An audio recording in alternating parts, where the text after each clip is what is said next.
Menurut Majelis Ulama Indonesia Provinsi Sulawesi Selatan, kegiatan mengemis di jalanan sangat meresahkan dan mengganggu ketertiban umum. Selain itu, pengemis yang masih tergolong anak-anak rawan terhadap bahaya di jalanan dan juga biasanya sengaja dieksploitasi oleh pihak yang tidak bertanggung jawab untuk kepentingan tertentu. Untuk itu, MUI Sulawesi Selatan membuat 3 ketetapan, yakni haram mengeksploitasi anak untuk meminta-minta. Sementara itu, bagi pemberi, haram memberi kepada peminta-minta di jalanan dan ruang publik karena mendukung pihak yang mengeksploitasi si pengemis. Serta hal ini tidak mendidik karakter yang baik. Bagi pengemis, haram hukumnya jika yang bersangkutan mengemis memiliki fisik yang utuh dan sehat, serta lantaran faktor malas bekerja.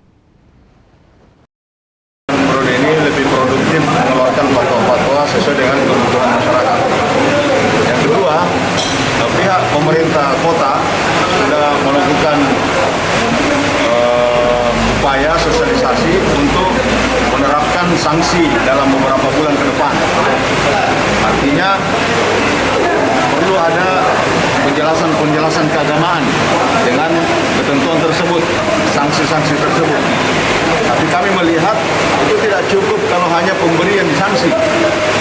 Yang paling utama adalah bagaimana di belakangnya itu, siapa di belakangnya itu yang melakukan tindakan eksploitasi, itu yang harus dikejar itu dan dilakukan proses hukum.